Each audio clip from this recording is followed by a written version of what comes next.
U.S. Vice President JD Vance says he doesn't know when technical talks with Iran will get underway. They were scheduled to begin in Switzerland later on Friday with a focus on Tehran's future nuclear program. Both Iran and the U.S. signed the Memorandum of Understanding on Wednesday, which gives both sides 60 days to agree on a lasting peace deal.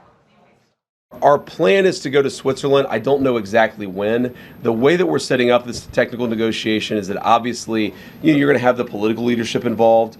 Excuse me. We're going to have people on the ground actually driving the technical talks, the nuclear talks. How do you destroy this highly enriched uranium? All that stuff that you really just have to get into the nitty gritty on. So, I plan to go to Switzerland. Exactly when, we think these technical negotiations are going to start sometime this weekend. That's still the plan, but that could change because it's not an easy country, Iran, to get out of. And so we're trying to figure out exactly when that's going to happen. I suspect this weekend, but I'm not sure.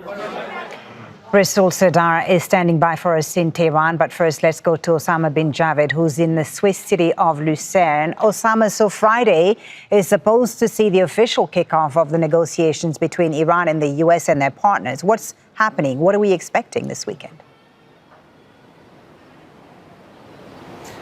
Well, we're seeing very careful language around it. We've heard from the Pakistani Prime Minister who says his visit is postponed. You've heard from the US Vice President saying that he still expects to go to Switzerland over the weekend. So it's Friday is the beginning of that weekend, and we still have a couple of more days left. We've heard from some sources in the mediating team who've told us that the talks are not off, but they're being postponed for now. And that is what we have heard from the Swiss Foreign Ministry as well. They sent me a message this morning that the preparation for these talks to get underway in Bergenstock are still ongoing. So it appears that there are some delays, and there might be multiple reasons for that. We've heard from multiple analysts about the issues, but here's what one source told me, that it is the implementations of Article 1, 4, 5, 10 and 11 of the text that is pending, and that is why this negotiation has not begun yet. And those, if I can very quickly go through them, the Article 1 is territorial integrity and the removal of territorial integrity, including Lebanon, that both sides will respect. That has not happened. US blockade is to be lifted, Article 4 says, and forces removed from Iranian vicinity. The forces are still there.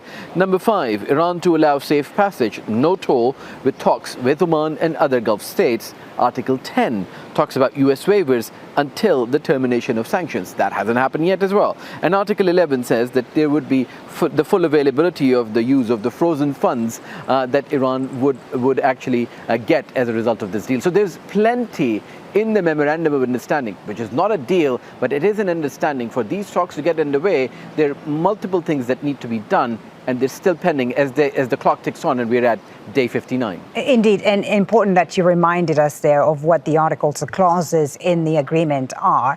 What though is the timeline on implementing the commitments that have been made in this initial agreement?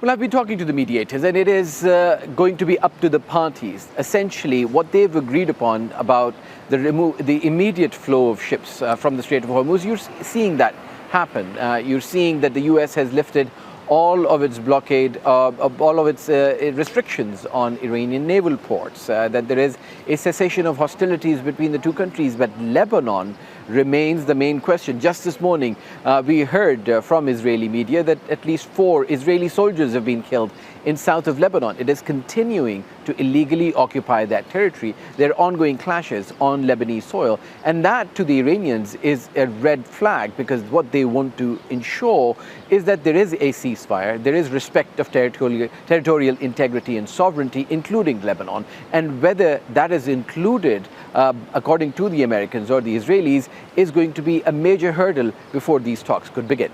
And we'll have more on the situation in Lebanon a little later in the program. Osama bin Javaid in Lucerne, Switzerland, thank you very much for now.